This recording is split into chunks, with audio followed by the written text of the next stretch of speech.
All right. Well, welcome everybody. I'm Daniel Stein from Steers of Change, and I'm going to share just a couple of slides to get started today about what we're up to. Oops, not that. Wrong slide. Sorry about that.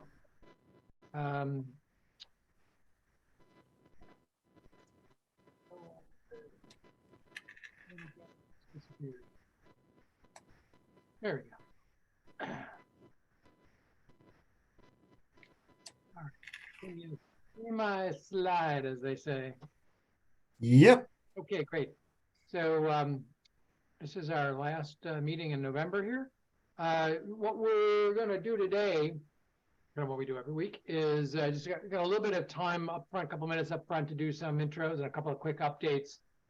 And then the bulk of the time today, we are going to dedicate to David, who's calling in from Scotland, to share some of his experience with integrated care management and ubiquitous consent, which is a topic that I know we're all really sort of interested in. Recently got to know David and was impressed with kind of the breadth and depth and scope and scale of the work that was happening there. And while, of course, the world is not the same, different factors and conditions, there are some really interesting things that we may want to think about here as we go through our journey on this work here.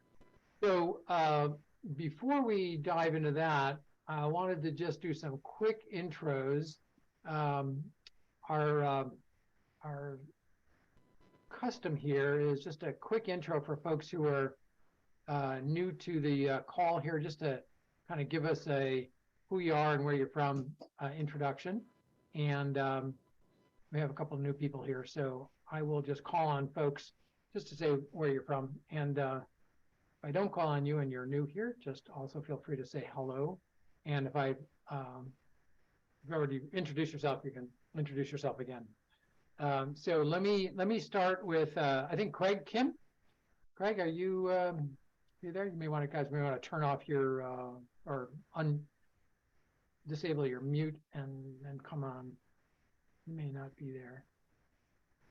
So let's shift over then when maybe trying to find the unmute button there. And let me jump over to James Sanders from Health Gorilla. We had a chance to talk the other day, so you're next up on my screen. So. Yep. Hi, everybody. I'm James Sanders. I'm a product manager over at Health Gorilla. We're very interested in the consent space these days. And as Daniel mentioned, we had a chance to meet and decided to join the group. Thanks. Welcome, James.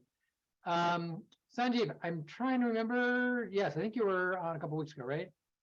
Yes. I'm from CDC, and my name is Sanjeev Tandon. That's great. Welcome.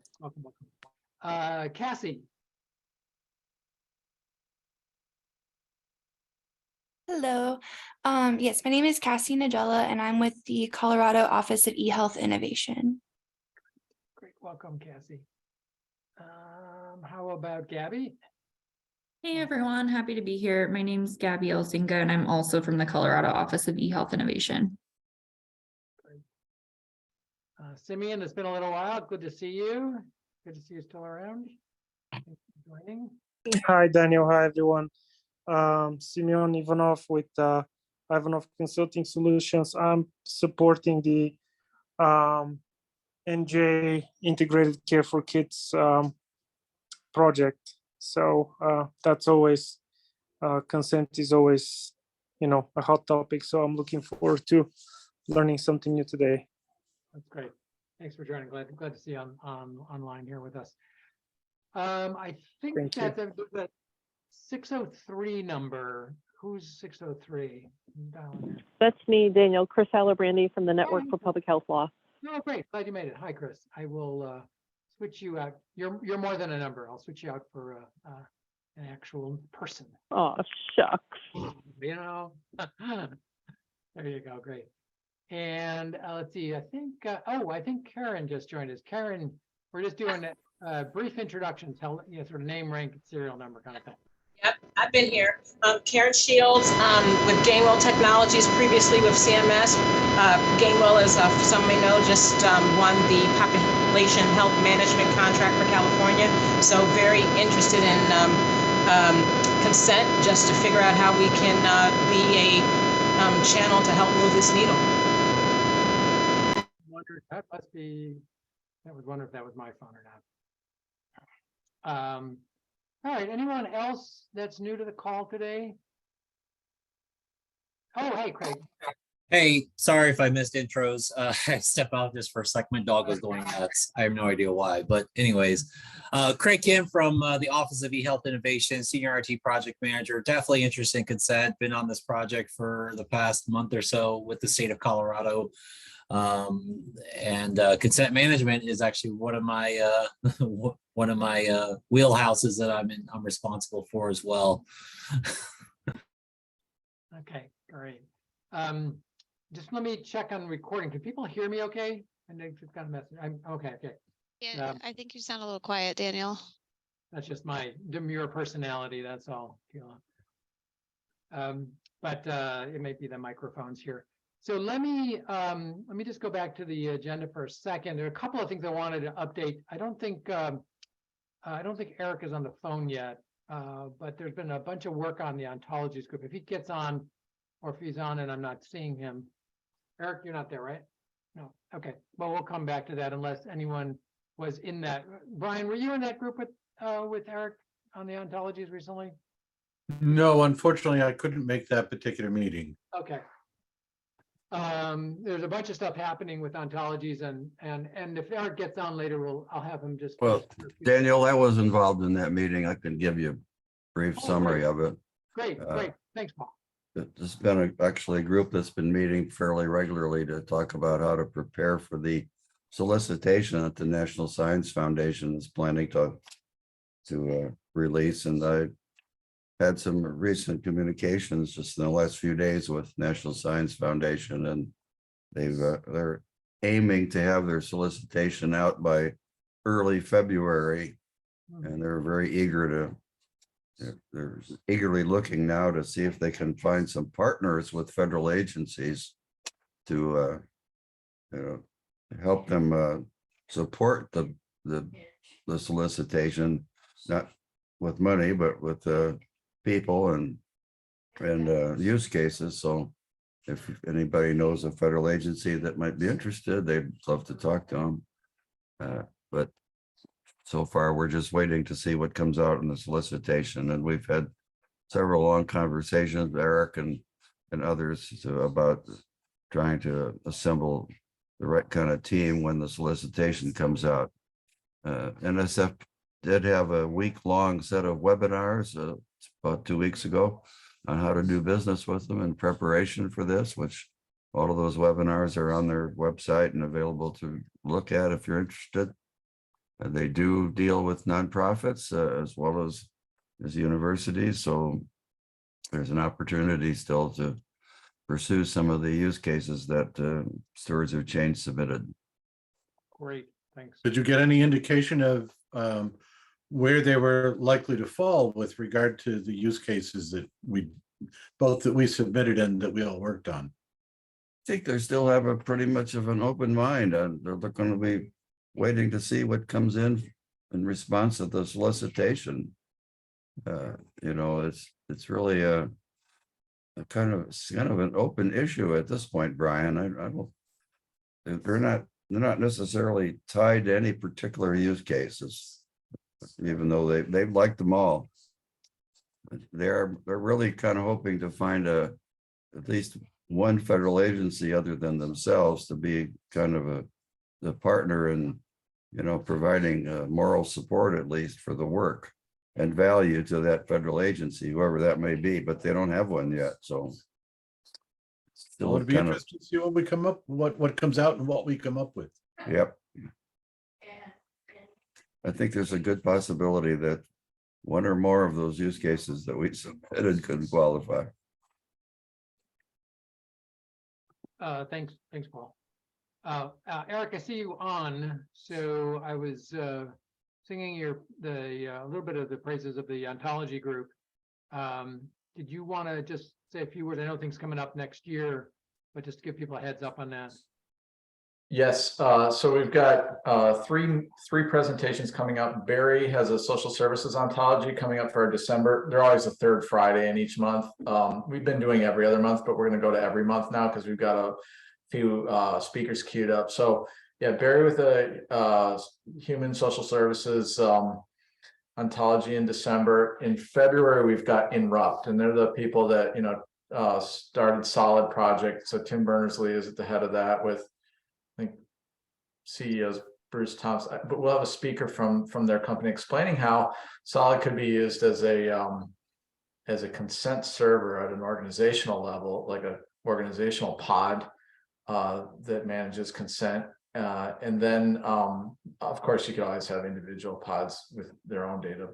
And then in February, we're going to have international data spaces. And so those are the people that are associated with the Gaia project in Germany and other places, and they're planning on using Solid. So it'll be kind of interesting to see those two back to back. Another thing we should discuss is, do we want them to present like a non-ontology focused, because that's really just accounting for semantics, right? But something that's more like have them present at a UNIFY meeting on how their solutions could be open source tooling for what we're talking about. So those are just some things coming up. I'll have more updates posted in the ontology group on the W3C Public Human Services listserv. Let me know if you aren't on the list and want to be. Those are my updates. Any questions? The work group meets how often? They had been going for a while now, every other month on the third Friday of each month, but we're going to go December, January, and February, and then maybe depending on speakers lining up, we might revert back to our every other month. Okay. So January is an added one we weren't normally going to do. Okay. Well, we can post those dates on the slides and push those out to folks as we go forward. Okay, cool. For new folks on the call, and just put the interoperability hub link in the chat here for folks. We post all the recordings, and there's a lot of materials on there. I'm not sure if the ontologies, a lot of stuff needs some updating, but I know the ontologies has had some stuff on there. Not the most current stuff there. So right. So thanks for that. I appreciate that, and the ongoing nature of it is great. I want to also just briefly come back to the slides here and mention two things that I saw this week that many of you may have seen. One is a blog by John Morday on the IHE Fire Privacy Consent, IG. And I asked Brian to just say a few words about that. There, continuing to be sort of more and more interest and information about that, about consent in particular. So I thought I would share that. And that's the link, the blog link is there. If you haven't seen that, again, that'll be posted on the hub, and you can go find that. Brian, do you have a few words you want to say about that? Yeah, John Murky is a longtime healthcare IT standards professional.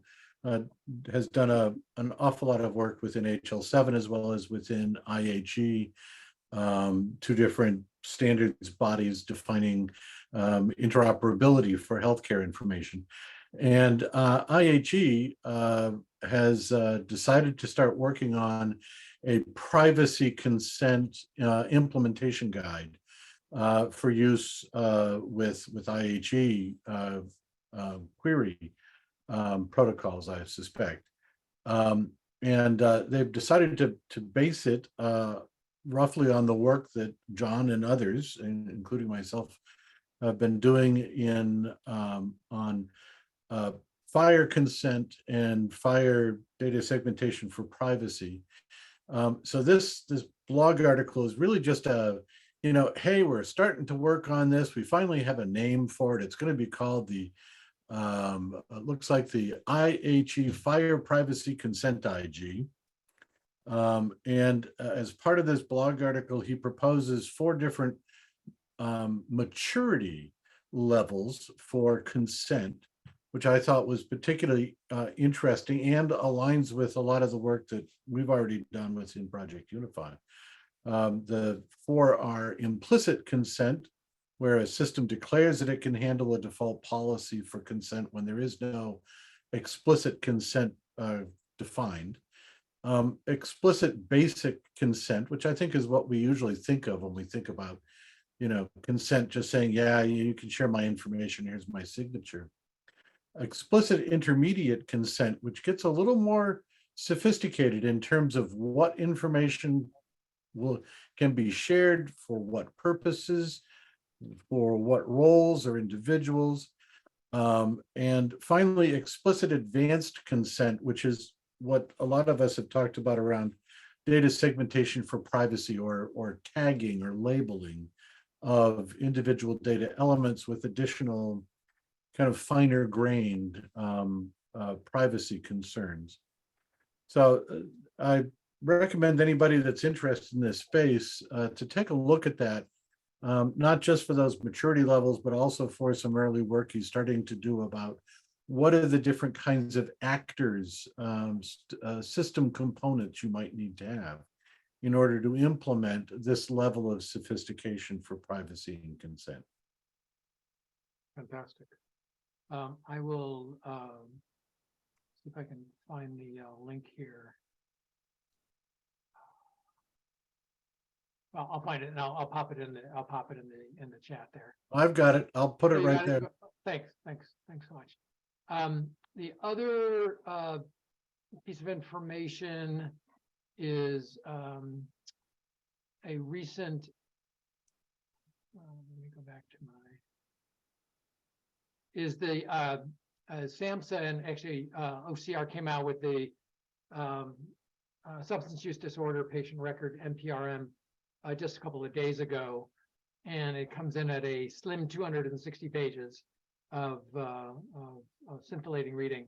I know a number of people have gotten that. I think that's the long-awaited sort of definition or sort of new policy, or sort of defined policy on consent as it aligns with HIPAA.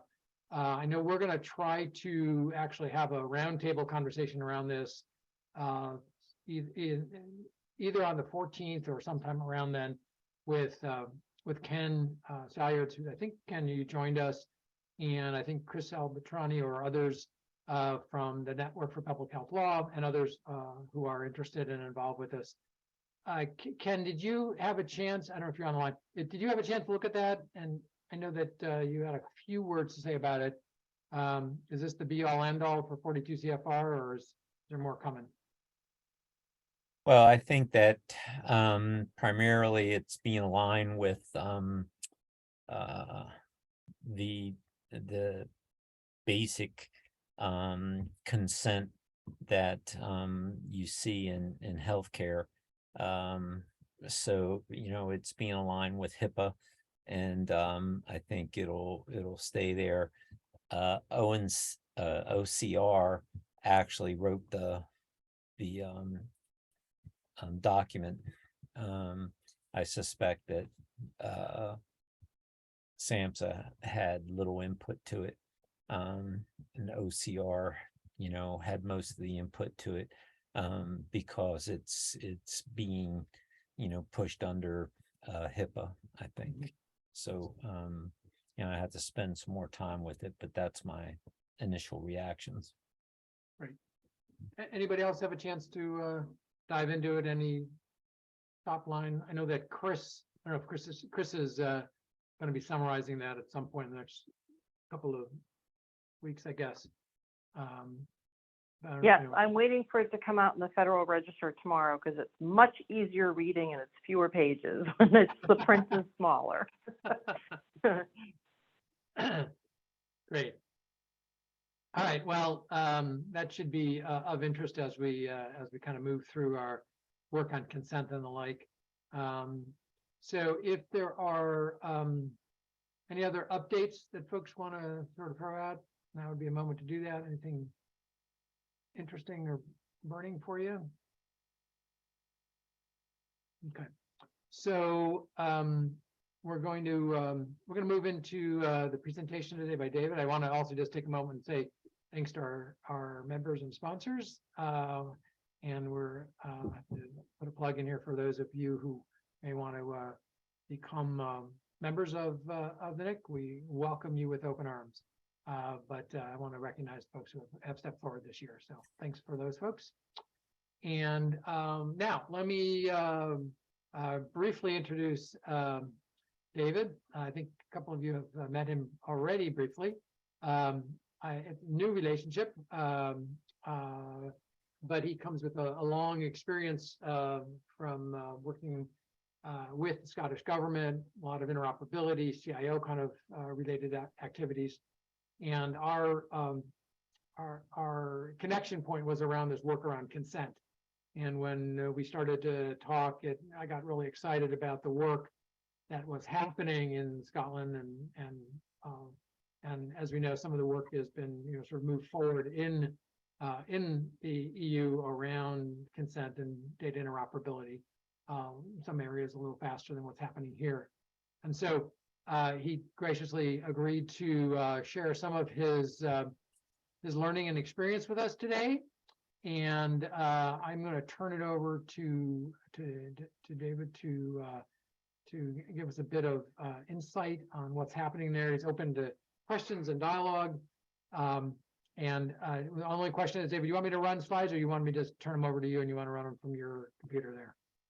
I'm going to try something very risky. Okay. Because I managed to find something which I thought had been lost in the annals of time, but it's actually an online demonstration of this application as it was delivered. Okay. Which is quite a while ago. So I'll try to share the screen and see what happens. This may end your session, but let's give it a go. Right. You should be able to see a double screen at the moment, and one of the screens is going to disappear. I don't see it. Not yet. I made you presenter.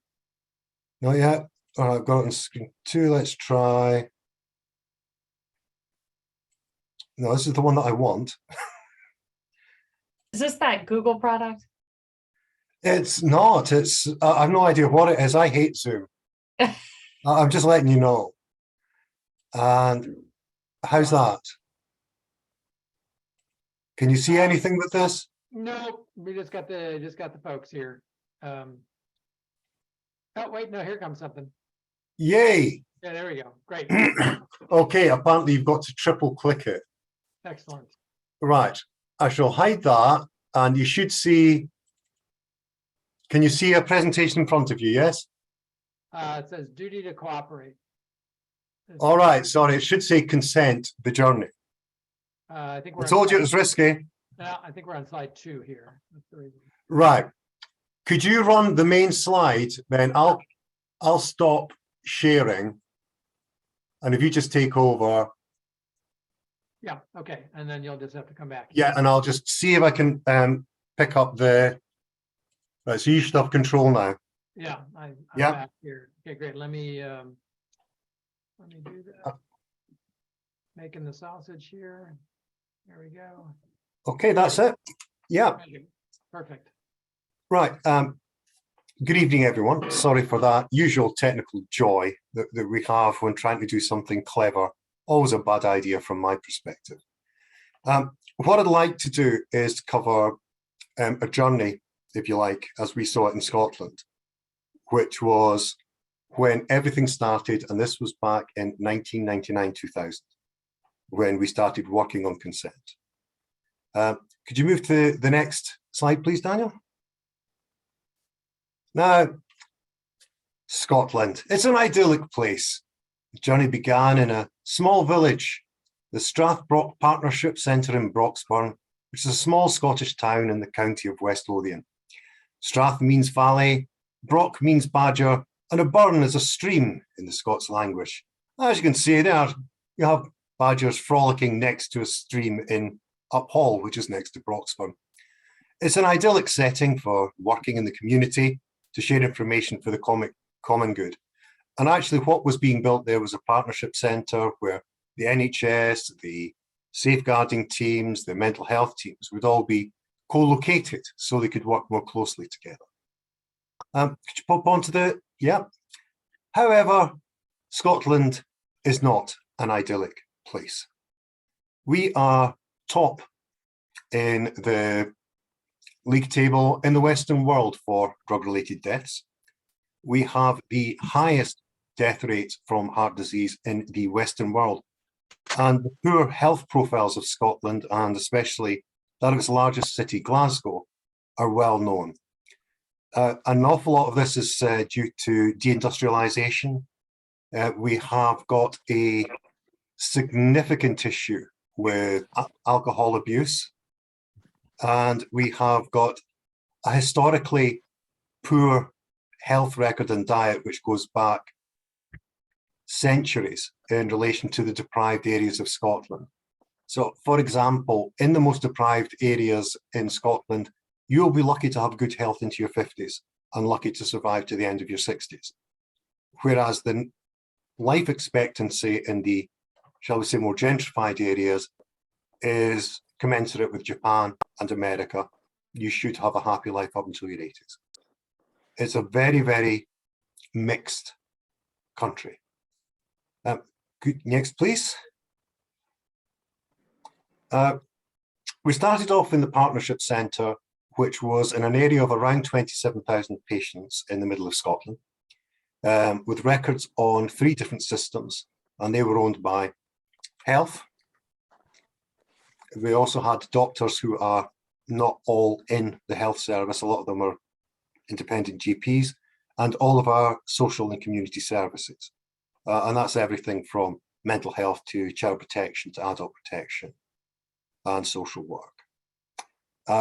The idea was, and what I was called in to do, was to link the records between the different sets of systems in that partnership. And the records were to be linked so that we could share core identifiable data, system identifiers, consent, and alert status. And all of the systems were hosted on separate networks. So, for example, the health systems had an entirely separate network from anything in social work, and the GPs sometimes worked on their own networks or sometimes linked to health networks, but they were all completely separate as far as any logical connection was concerned. Okay, try the next one, please. Now, how do you do that? Well, in the first instance, and it's always best to start small with these things, we decided that we would take the NHS's what are called the Caldicott principles for information management. They are deeply embedded within health practice in the United Kingdom. You may well be aware of them, of course. And what we had to do was follow these principles in the frame of consent. So we're looking to justify the purpose, why we were sharing information. And what was the purpose? Well, in the first instance, this was to improve the patient experience. The second part is to use confidential information only when necessary, and health records are obviously a very good example of that. Mental health records being entirely confidential in the majority of cases, apart from a few bits of information around them. To use the minimum necessary confidential information, but also to allow access to that information should there be on a strict need-to-know basis, so on a case-by-case basis, and to make sure that everyone was aware of the responsibilities in handling that data, to make sure that they were complying with the legislation, of course, and to make sure that they were following their duty to share information for individual care, so that when there was an absolute need to share information, and these are in cases where there are alerts or where there are critical pieces of information which would be of value to all services, to have the capacity and facility to do that. And finally, to make sure that the patients and service users know entirely about all of these transactions, no matter how granular they may be. Can I just pause for a second there? I'm intrigued by the principles. I hadn't actually heard of them before, but you indicated that they were broadly sort of recognized or used across the UK. Yes. Professor Caldicott was a doctor and also the data custodian for the National Health Service. So you're going to see me saying NHS all of the time. And what started off was that all health records were seen as confidential. That's it. We're not sharing them with anybody. Right. And what he said was, well, that's actually not right, because we're having people falling through the net. We're having seriously ill people presenting at other hospitals, and they've got no idea what's going on. So we've got to get some principles around that. And these are now known as the Caldicott principles, which allow hospitals to share information with each other and also in appropriate cases with third parties when it's in the treatment or support of a patient. So that's great. And two quick follow-ups on number 7. So it's explicitly written the duty to share information. That Yes. suggests that there's an expectation that information will be shared. Almost. Yes. If I manage to get it to work, I'll show you what that's covered. That's from the 2007 Duty of Care Act, which, and this small section slide is actually the latest version of them from 2010, I think, or 2020. But the reality of the situation was that that duty of care was already written down. It only got written into law in 2007, which is actually 7 years after we started work on this project. Okay. Yep, I move forward here for you. Okay, yes, please. Now, to start off with this, what we realized, because we wanted to make this scalable and we wanted to make this abide by those principles, was that we had to absolutely identify individuals. Otherwise, we were going to breach all of those principles by potentially sharing the wrong information about the wrong patient with the wrong person. So absolutely key to the start was that we must be absolutely sure who we are dealing with. Now, just on the NHS sites, we'll look at one organization to start off with, that they would have often dozens of different sources and silos of information about their patients, from whether they've been picked up by an intervention unit in an accident, that's the emergency services, their lab work or some research work they might be involved in, their local doctor's office, any external physicians' offices, any community centres or clinics that treated them, and the hospitals would all have their own sets of records and would not necessarily be using the same systems. So we had to make sure that what we did was we actually identified individuals to form a trusted, verified, linked record.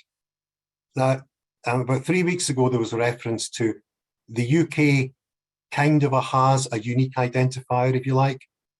Well, it kind of does. It's called a Community Health Index. But not everybody uses it, and very few people know theirs.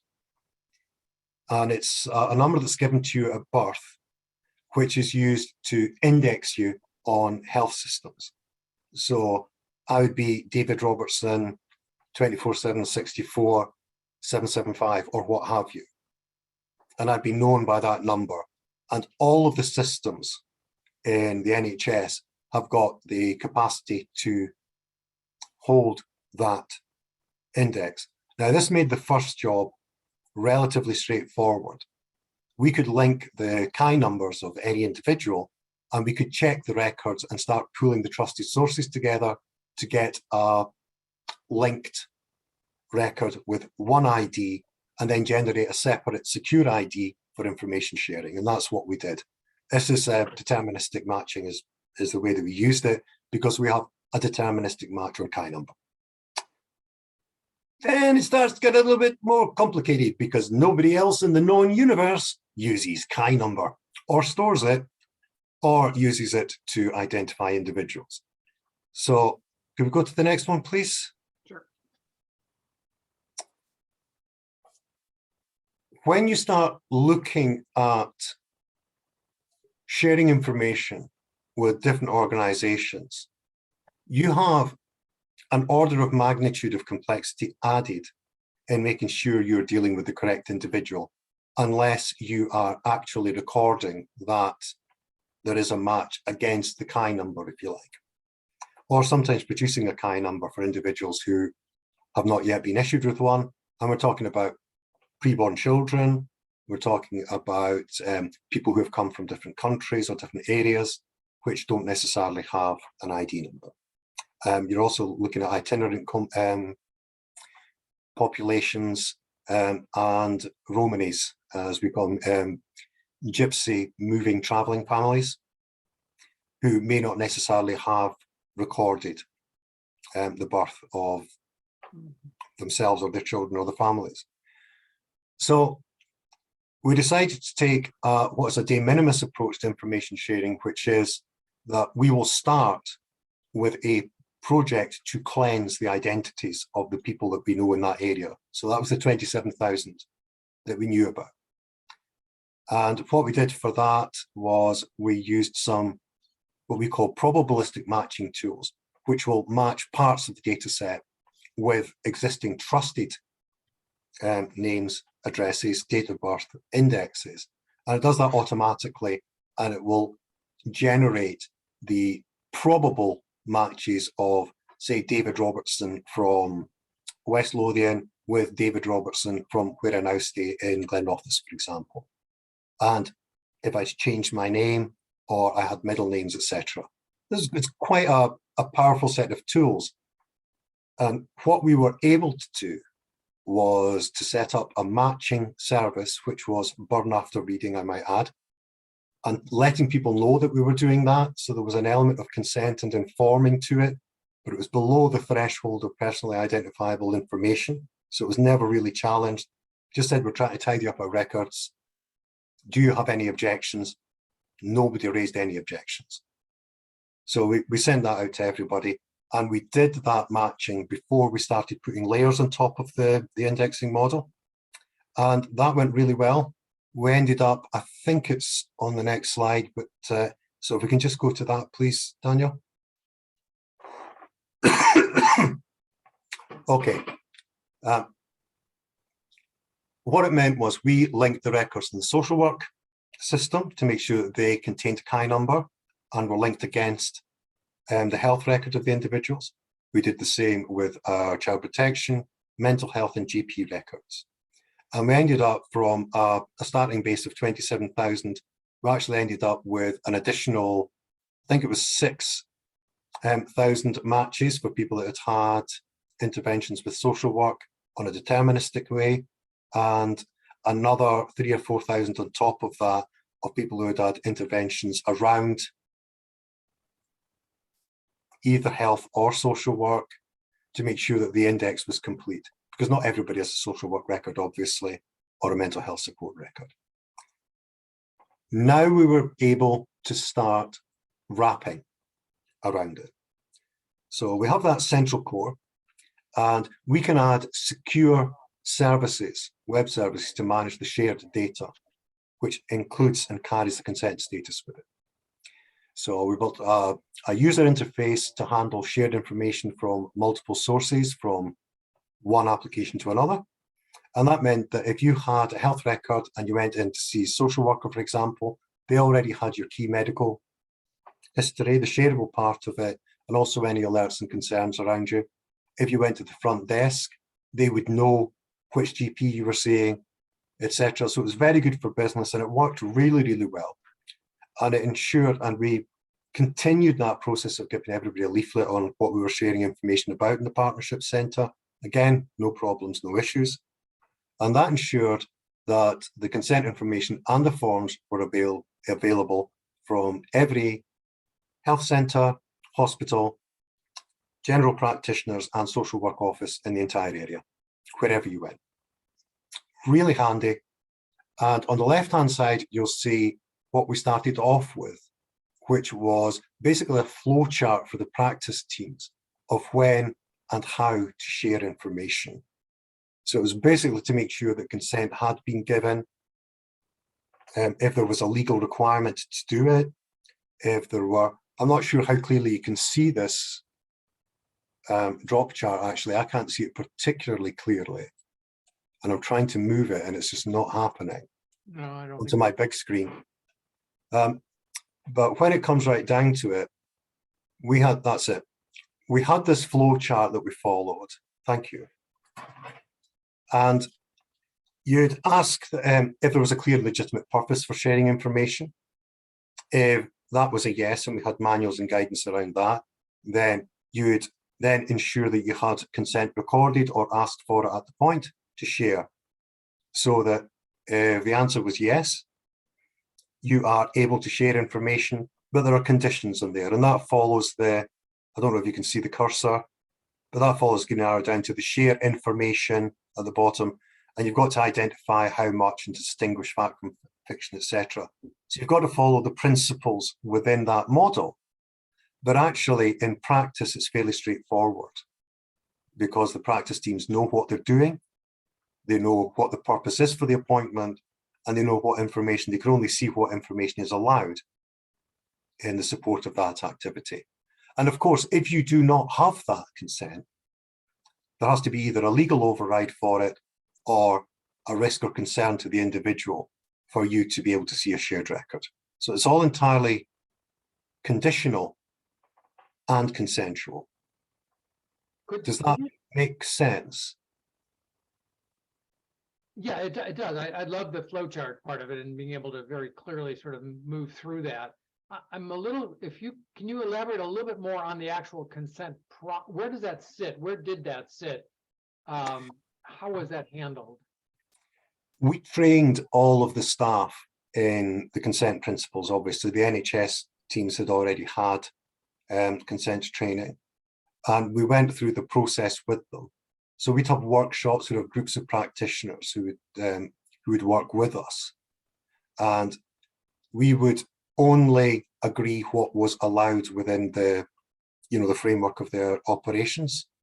And what I mean by that is this is all in relation to business. This is all related to community health. It's all related to the individual's right to withdraw or give consent or refuse consent. And it's also related to the legislation at the time, which is also a moving feast, as all of us know.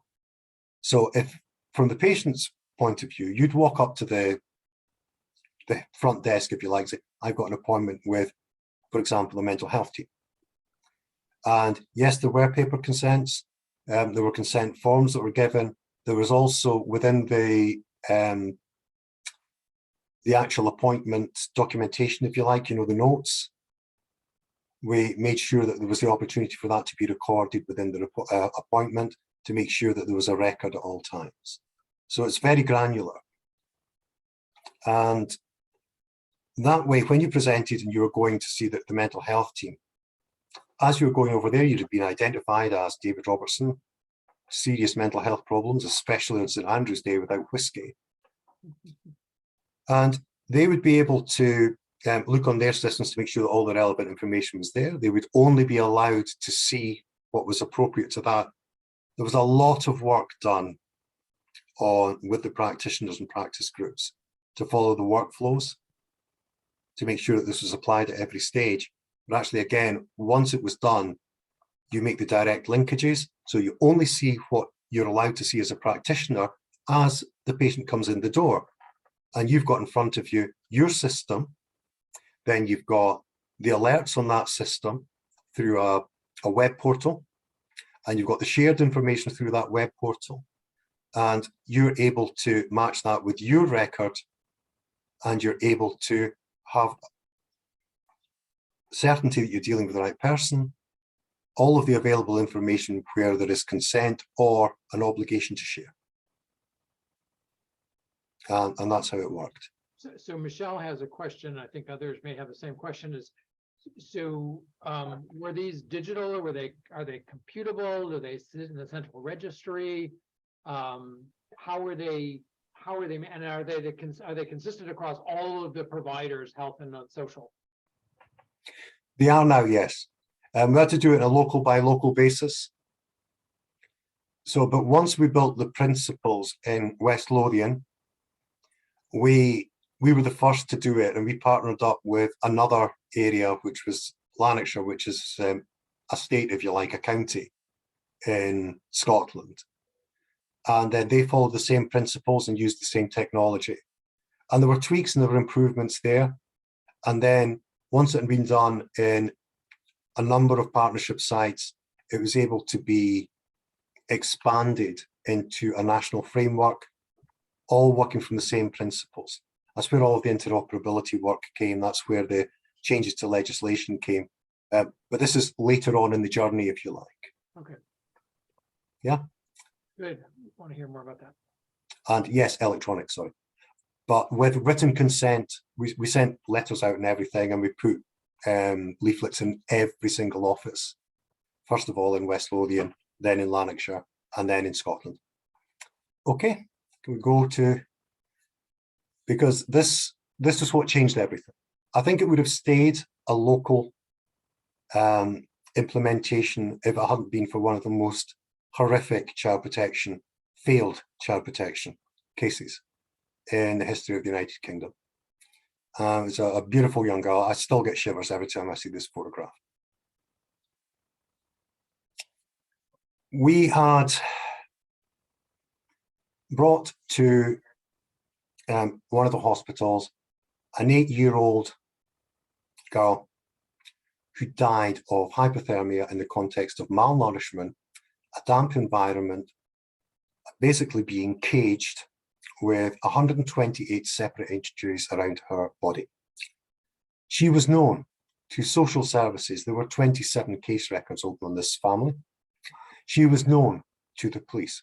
She was known to the housing departments. She was known to the health departments, but they only had a small piece of this jigsaw in every case, and they all thought it was somebody else's problem.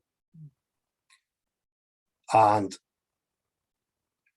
it was just, how can I put it, that there was an overwhelming sense of outrage in the country for what had happened to this child. And then people dug down and found out actually this wasn't the first time.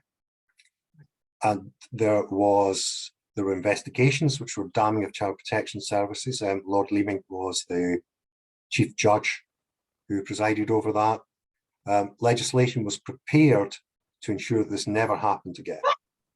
And information sharing and interagency collaboration were made mandatory under a revised Child Protection Act. That's when the duty to care legislation started to be drafted, and that's when the duty to jointly care in a case became mandatory within our community services. They were still working together anyway, but I think they would have just been doing it locally if this hadn't happened. That's my view. Anyway, next slide, please. Okay, the shift from local to national information sharing, I've got to say it catapulted my working life into a completely different sphere. They didn't just want to have agencies that could talk to each other, they wanted agencies that could work together. And that could only be done in an electronic way by sharing the proper information with proper control over the correct use of that information and under the lens of a consensual framework. That's kind of the core of where we went to here. And what we were looking at here, we were looking at shared assessments, full medical assessments, full social work assessments of sometimes of 20 or 30 years duration. We are looking at that alert sharing now going out to a national position. We're looking at chronologies of significant events, especially in child protection, linked with education and schools. We were looking at the secure exchange of support information and child protection orders and adult protection orders, especially in the framework of homelessness, of addiction, and of mental health issues. The scope was all health and safeguarding services, police, education, child protection agencies and third sectors as authorised by Scottish Government agencies themselves, and everybody who was legitimately involved in safeguarding in Scotland. It took a while. The timescale was, well, let's say urgent. We wanted to get the infrastructure in place before the legislation was in place so that we could actually act on it, and that included the training. And the additional area was all adult protection and safeguarding would also be included on this infrastructure. It was quite a challenge. But we had the core in West Lothian. We'd proven that it could work in another area by working with Lanarkshire. And we could prove that we could work with most of the national bodies because we were already embedded within the health framework. And we had that interoperability model of using health records as trusted so that we could actually integrate agencies as we went along. So we went for it. And we proved it and it worked, and we extended in all those areas. So if we can go to the next slide, please. Would anybody like to see the original? And if you're lucky, you will.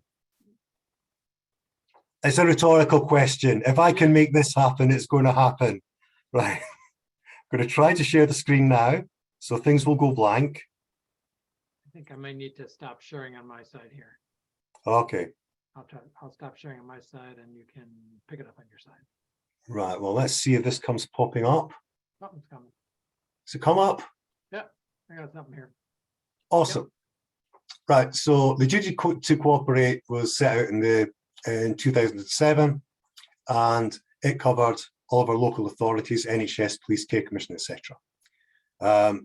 Now, this slide stack is very old, so please don't judge me. But it basically said you had to record the facts and circumstances around people at risk. This one focuses on adults at risk, and you must cooperate with a council that housed a lot of the safeguarding teams in order to enable or assist the making of inquiries and the support of the individual.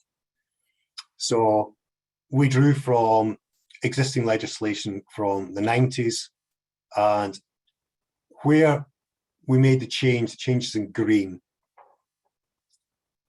you may not require consent to share, and that's if there's criminal activity, if there is requirement from law, if there is a disclosure for crime prevention, detection or prosecution. Also where the disclosure is in the public interest, and that includes in adult cases, in the best interests of adults who are or may be in the process of being harmed. That actually had been lifted from the child protection legislation, where child protection was included within the criteria whereby you must share information, full stop, end of story. If you don't, you're the one that's going to jail. Wow.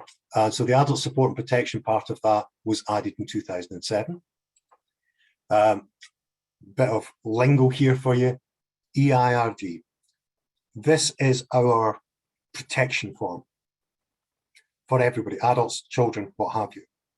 You start off with, you've got to get people together really, really quickly in an adult protection case or a child protection case to make sure that the right courses of action are taken. And you have a discussion of that, you record it, you get zone pediatricians in, you get specialist mental health people in. This has to be done within 24 hours of a child protection case being called. And what do you do? Well, you plan the investigation. I'm being as quick as I can. I'm covering an awful lot of ground here, so I apologize. But you've got to follow these measures so that a professional's concerned meeting can be called. And you can establish what type of investigation and further measures are required. Don't need to know that. This is just showing off about how much we actually hold in that system, but it covers all of the whole systems in social work, health and housing. We can do full assessments. I've already mentioned that. We've got this integrated chronology, which has got warning triggers, which is allows you to get a very, very quick view of what's gone wrong or what's going right, don't get me wrong. How do we do it? Well, we link the systems together. These are the first number of systems. We've linked a few more since then. How do you get in? It's a portal. And it's a portal that's on every health practitioner's, every desk. Sorry, it's gone into flipping overdrive here. See, easy. I can't even type that quick, let alone read it. Right. So you get a portal on your desktop if you work in health, social work, police, what have you. And the people that are authorized to use it can just pop this up from the applications they've already got. Allows you to search on individuals. It allows you to get this information. I should really pause it here, but it won't let me because it's a really rubbishy, cheap sort of web storage bucket that I found it in, so I apologize for that. But you can pull up this joint record. And it's only the shared information that is on this, and you're only allowed to see it if you're authorized to see it. And consent is managed system by system. So you've got this granular consent. They might have agreed to share with health, but not with social work or not with mental health. That's all embedded within the application. But what it comes out with is, we know who this person is. This is a verified record. You can register an interest in that if you're a practitioner, if this individual is part of your caseload.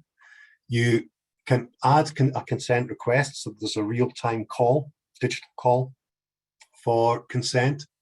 That can take an hour to be matched and sent back to you. You actually do your casework on it if you're a joint worker. If you're a child protection worker, this is your core system. This is where you will record your records, and they're all down in the case history on the right-hand side. And I'm going to dare. Yay! I got one. Go on. Yes, that is a chronology.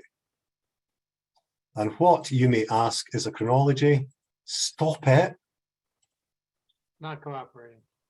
Right, it really isn't cooperating, but it's decided to stop in the right place now. Excellent. A chronology is that linked set of alerts and concerns in chronological order. Only those that are below the threshold to require consent if you are authorized to work on that case. So if you're the lead child protection officer, you are authorized to talk to the police, to talk to social work, to talk to health, and to get this information. So the system will facilitate that for you automatically, and it will draw that information from all of the live host systems, and it will manage that layer of consent. The big things like the assessments, they're done one by one. So they either consent to share the assessment and tell you who with, or they don't. Okay, and so the next part is, you can use this as the main system. This is for registering your interest or registering consent. So you can do that from the system as well as at any of the desks or what have you, or by filling in a form. And finally, this is showing where the case, your entire case is handled. It's down at the bottom. This is the child protection form. Well, sorry, this is the adult protection version of the form, which everybody uses. It's agreed with every agency. They all use the same form. Okay, this is a 20-year-old version. The new one, I'm sure, is much prettier and shinier than that. It is. And that kind of covers what the system does, and still does to this day, although it's now been migrated into a health zone as a portal, which is linked to health records and health systems, sorry. I'm going to get to that. I'll just, because this isn't a very good, okay, that'll do for sharing. Great. And we're done with that. Okay. Great. I think we have, we got the final slide here, right? Yeah. We do. This is just to close it up, where the journey ends. This system costs less than nothing across Scotland. Everybody looks at me when I say that, says, you're talking mince. The time saved from the joint service meetings, because you're talking about getting some of the most learned child protection officers, doctors, and sometimes judges and police officers together in the same room at the same time. The time saved was more than 50% of the meeting time as soon as we introduced this system. People have been coming in with big wreaths of folders and case studies under their arms. It's all there in front of them, and they had an obligation to put it in that space in advance of the meeting. It saved more than 50% of the time, and their time was very expensive. And these are not people that you get for £100 an hour or £1,000 an hour. The next part is that these information sharing systems, because that has been practiced so long, they're now embedded part of applications across Scotland and the UK. So they're just portals now, if you like, into that indexed set of shareable records, which point off now to all of the main systems in Scotland. In fact, now in the UK, I apologise, it was extended in 2013. Although they do it region by region, it is national coverage, but it's region by region. And what we have as well is that's for all authorised community service practitioners. The consent model is embedded within all the practice guidance. So you're trained on it as you start in your job as a nurse or a doctor or a community officer. And the consent and confidentiality model, which were established back in 2006, are actually included within the European legislation, which is the GDPR, as part of their guidance framework. So the model's gone into, if you like, UK law. It's actually parts of it have become reflected within European legislation as well. So this consent model, if you like, this layered de minimis approach following these principles is something which is pretty much now enshrined in practice, certainly in the UK and across Europe. And I've given an example of that on the information sharing. I think I sent you a copy of that, Daniel, which is the practice guidance. I sent it a few weeks ago. Okay. Yeah. Which is basically the sort of information that's given to practitioners when, so they can perform their duties and work with other agencies and ensure that they are staying within the guidelines of consent. I believe that is it. So it's been a lovely journey for me. It was a long journey for me from the banks of a small river in a small town in West Lothian to what became a national, I've got to say, a massive national undertaking. But it got me lots of lovely awards, which I really appreciated. And it really, really did. This is one of these things which you look back on in your career. I honestly believe that the work that we did back then made a difference. And that's all that matters. Seriously, all that matters. If that's avoided one Victoria Clemeia case, I'm good. Okay. Thank you. I got some words. Is my microphone still terrible? Oh, is my microphone terrible? Sorry. No, yours is good. Yours, Daniel, sounds still terrible. Yeah. Let me change it.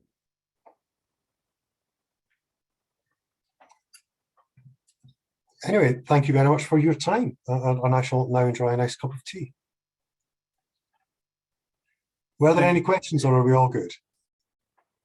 I want to know if you have a guest room and if you're taking visitors to move to Scotland. Yeah. I have a cabin in the garden. That's as far as I could go. I think my good lady, she would charge you an exorbitant rent. At least you're honest. It's Scotland after all. Has there been any so first of all, thank you very much. I love the simplicity of it. I think one of the things that I think we run into so frequently here is we're trying to boil the ocean before we start, evaluating the beach. And I love the simplicity of your model. I love how you started small and grew it from there, expanding your need as you went along. My other question is, in lieu of that, as far as that expanding your need as you go along, does that tool now have any artificial intelligence tied in? Is there any machine learning or decision support? Has the tech continued to grow, or have you been able to manage it with the simplicity that you started with? It's expanded quite a bit, to be fair, but the simplicity is what keeps it running. So what we did, there was is it called Watson, which is one of those supercomputers. And we used that to start analyzing the data to start giving predictive models in relation to public health issues, mental health issues, in relation to areas so that we could target resources better. It's still, even with AI, with the power of these computers, it's still more of an art than a science. And it's very, very difficult to apply it, because if you turn around at somebody's door, you can imagine and say, you know what, I think there's going to be a child protection incident here. There's probably going to be an incident of violence beforehand on you. You can't, action it directly. So it has expanded. It's expanded to the point where we've got a fairly granular view of all of our records now as to what's shareable and what isn't, what's useful and what's not. So actually we're sharing as much as we did, because it's very, very easy to share the amount of information that we did, because we kept that minimal approach. But what you can just modularize everything. So there are now, there are so many third sector agencies, and that's the charity sector or the non-profit sector that are doing support, that are now part of this program. It's huge. So yeah. Yeah, amazing. Thank you. Thank you. David, Craig here from the US here. So first and foremost, thank you so much for the presentation and the simplicity you made it, as Michelle had mentioned. And for my simplistic mind, as I'm still diving into this consent space, I guess I'm trying to understand, okay, it sounds like to me that you guys went through an exploratory route to eventually get to the point where you're at, but it was truly expedited, I guess, based off of that case with the young lad that you speak of. So it seems to me that you had the support from the government within Scotland. Is that correct? Is what it seems like? It is up to a point. I think before that event, there just wasn't that upswell of public opinion to push them over the edge. And we had a level of support, but we were actually trying to save money at a partnership centre by joining stuff up. And I will be completely honest with you. I have oversimplified it. I'm not going to deny it, because we've spent as much time on interoperability, on the extension of data sets, and actually building the infrastructure as you will be doing. It is a huge task, but what we did have was something in the center of it that would allow us to consume that. And once those two things came together, which was the government funding and success in being able to integrate, then the government support came. A lot of it. Just a follow up to that too, what form of even after the upswell or uptick of public opinion that you've had, did you, what challenges maybe you may have had with policymakers, or even within the medical community that said, no, we're not, we choose not to share this information? I mean, what would you be able to share some of those? I would. I can use some in anecdotal form, but we actually had to develop. And for my sins, I became the chair of the the Interoperability Group for Scotland, but the National Best Practice Forum as well. So we could tell practitioners that they had to do this, so that we had that level of authority. Okay. But there was even a situation where the police threatened to arrest a record keeper in a hospital for failing to comply with the child protection inquiry. That's the level of support that had to be given on occasion. That was extraordinary. Right. So the information that's being shared is not just medical data, but you're also talking mental health data and a few others. Is that correct? This is everything that's within the sphere of the medical realm. Is that correct? Or is there something that's not currently being shared? There are many areas which are absolutely strictly confidential. Sealed records, you have them in the States, we have them here. We follow those principles. We only share what we are allowed to share, but the minimum can sometimes be, in a major case, everything. And that is the truth of the matter. So we have that capacity to, if you are scared of Big Brother, we have the capacity to basically pull that information from every single system in the United Kingdom that works in the health and community sphere. So there are strict controls around it, not just technical controls, legal controls as well. And there has never been a security breach that has been related to this system. Now, I can say that hand on heart. And given that I'm cybersecurity advisor to our good friends in Scottish Government, I'd better be telling the truth, or I'll get myself in serious trouble. Understood. Thank you very much. And unrelated, I have been to Glasgow before. I've been to the Wetlands Park. I've been over by the dams of Dams of Darnley. In the country park area. Had some great Scottish whiskey some Scottish whiskey. So and a few others. So it's definitely a great country to visit, especially with the rich history you guys have. I absolutely loved it. Appreciate it. So thank you again, David. Appreciate it. I certainly appreciate the visions of you sipping whiskey in some of our best countryside. I can see a couple of hands up. I think, Chuck, you've been very, very patient. Thank you, David. It's great praise, though. I've been looking at some of the safeguarding materials online because this is so great. Do you have different processes for kids versus adults? And are those operationalized in the systems? And then as it relates to adults, are there more, there are non-consent scenarios and there are consent scenarios. Do you have more consent controls and consent revocation on, ways to take back what you've given consent to? I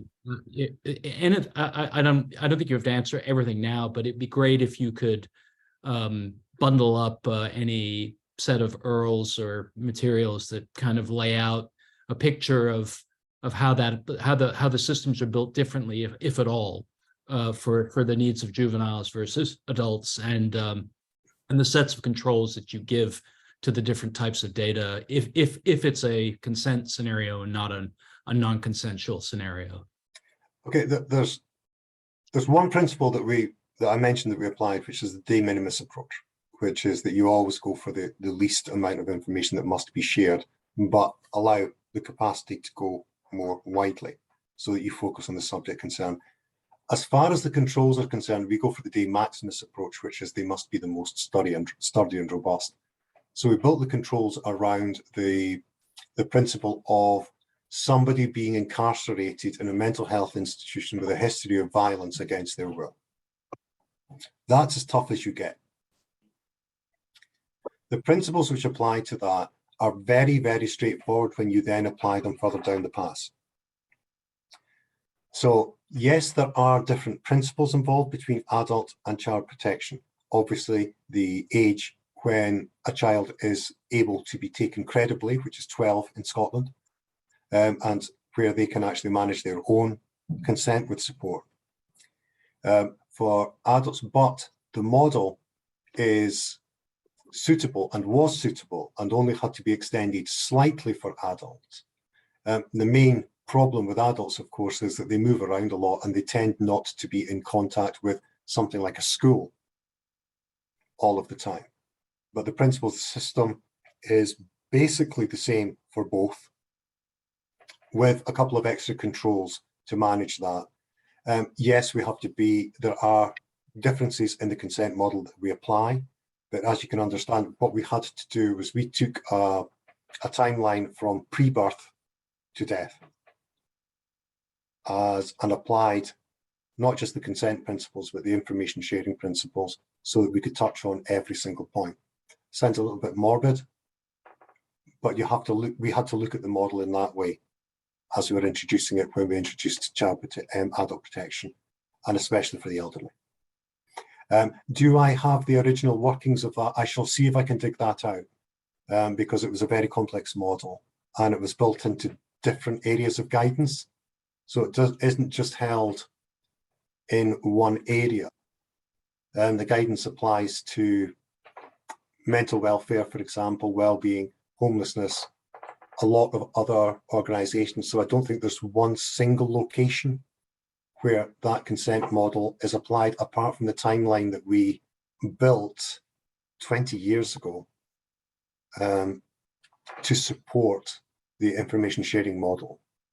And that was never published, and it never would be. But I can see what I can do. Matt, how are you?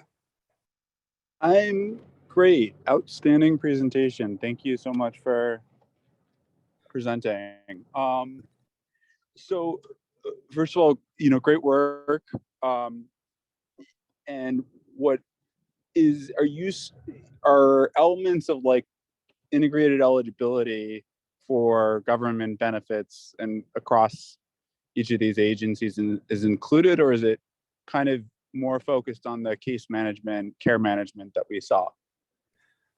We do not allow the use of this facility for things such as benefit fraud, etc.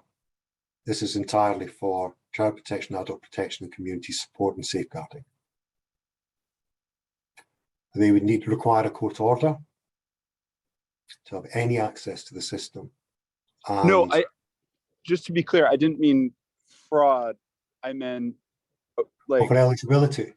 Yes, eligibility. So obviously, like each of these, as soon as like organizations create a program, they say, well, let's create a form, and then they oftentimes are not following a consistent semantic model, which creates major silos and problems with benefits access, which is a problem that my company Open City Labs helps to address. But there oftentimes are these just kind of silozation in kind of mindset between government benefits and the data that goes in these forms and case management data, when in fact a lot of it is representing the same stuff about the client. Yeah. No, I get it. Sorry, apologies for the misconception there, because we had a lot of pressure from investigative agencies wanting to have access to the system. And you can tell we pushed back very strongly against it on human rights grounds and obviously on adult and child protection grounds. However, when it comes to the requirement for evaluation of need, which includes benefits, pensions, etc., yes, we did have a form from that, for that. Well, a number of forms for that. They're included within a social care assessment, a specific section there in the shareable section, which is an evaluation of benefits and the types of benefits which are involved, and also eligibility. So yes, that was included within this. And it because everybody, well, the benefits are universal. I mean, state by state in the States, it's the same in Scotland, they're universal. So to avoid duplication, again, that saves an awful lot of time. They'd be able to see previous assessments of eligibility, and if there's been any change in circumstance, it would speed things up. So yes, that has been done. Fantastic. Great, outstanding. It's clear that the UK is just so much more sophisticated in terms of how they see these issues. I guess the other question was just when you shared the like legal language, it showed like it had this like broad like public interest category, and I was just wondering like how does like a system enforcing granular consent like map onto this essentially the legal language like about broad public interest. And part of the problem in the United States is we just, and I mean, let the lawyers, Chris, Ali Brandy, correct me, but there's just not laws that kind of are close to that. So because the laws are so much more granular, it makes the complexity of a consent technology so much more complex. Okay, I was involved in the national consultation on the legislation, and what we decided was the most prudent course of action was to lock a section, if you like, which related to the management of consent in all cases for adults and children in the context of community health support and protection. So that's why we were drawing from the principles that were in the NHS, and then we applied that. And so we also had granularity around the laws before we had one act, if you like, that was supposed to pull everything together. It didn't, but it gave us enough impetus for a really thick-headed, determined Scotsman to force the point through. That's all we needed. As soon as we had that said, this is supported by legislation, this block of text, this consent model is what we will apply. You will make sure that that is adapted or adopted by your practice, or you will not be allowed to share information and you will be held liable. And that was the key to it. And I think that would probably be fairly key in the States and as well. You will be liable for any lapses which happen on your watch where you should have shared information on that case. And by the crikeys, they lined up. So we didn't have any issue with it. I hope that doesn't sound too draconian. It's not as if I went around there beating desks on individuals. It was much more about using the platforms, the practice platforms to actually discuss that with the practitioners. And of course, we took their views back on it, but it seemed like there was a zeitgeist at the time. And there was no great objection to what we were doing. And that helped a great deal because once it was enshrined in legislation, we were able to progress with it. Does that make sense, or am I rambling and getting a little bit caught up in the moment? You know, it makes a whole lot of sense. And I'm pessimistic about similar legislation passing in the United States. We would have got the child protection stuff done regardless, I'm telling you now, Matt. We got it done before the legislation went through, and we just beat them to death with it when it didn't come through. So let's take one last question. Mary Sarah, I think you have your hand up, and then we'll wrap.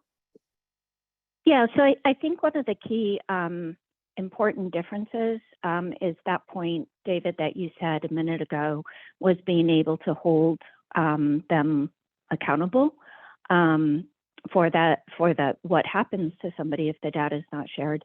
And I think our multiple layers of government make that a little more complicated in the US. So when we see areas like Sonoma County that when they had the awful fires, they took that desire for data sharing and they were able to make it happen because there was a crisis occurring. And there are similar stories related to other counties, but it's the counties and the cities in some cases that are the ones with the feet on the ground. And we need the legislation to happen at a national level. So how do we take that impact that's really able to transform that local community? How do we amplify that, or how do we really utilize that so that we can get that national change? I think that's the piece that gets really fuzzy. It's unclear how that's possible. we used a lot of combined voices. And that's what helped. It was a common cause. We did start off with the warmer protection, safeguarding message, and that only got us so far. You're absolutely right. Until lightning strikes, you're not going to get somebody to invest in the proper lightning conductor. And it was horrible. It was a horrible thing to have to go through. Paloma County was a horrible thing for anybody, any county to experience. I just know from my point of view, it was a lot of bloody hard work and lobbying, but we had that same message and we had the same people and we were able to show the good it would cause. And that's how it worked. And I think probably that's the message we hear everywhere, is that, if there's a forcing event that happens and there's senior leadership, that it has the authority and the responsibility to make the change. Things get started to get done. And if there's continuity, that helps. But without that, it oftentimes doesn't seem to get done. So David, yeah. I'll Bury the Chains by Adam Hoth. Okay, great. Thank you, Karen. We'll put the chat in the notes from today's meeting, and those will be posted to the NIC site. If you have that address, you can find everything there. We've been posting next couple of days. Presentation will be there along with the PowerPoints, and hopefully we'll get the chat in there as well. And then I think everyone has David's email if they want to reach out to him directly.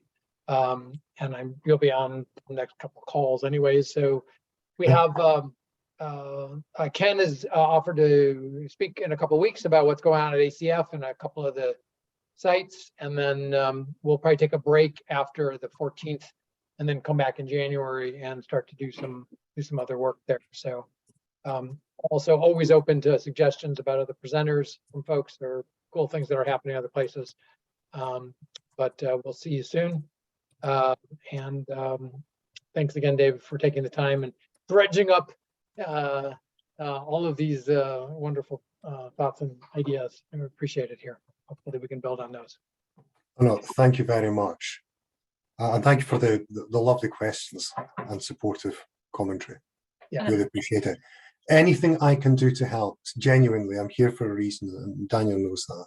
I'm here to support the activity of this group because I see this as some of the best and most cohesive and coherent work that's happening in this area, certainly in the United States. And I think we've forgotten about it in the UK, honestly. Well, thank you. Okay, everyone, be well. See you all soon. Thank Have a you. great day. Bye. Bye. Thanks.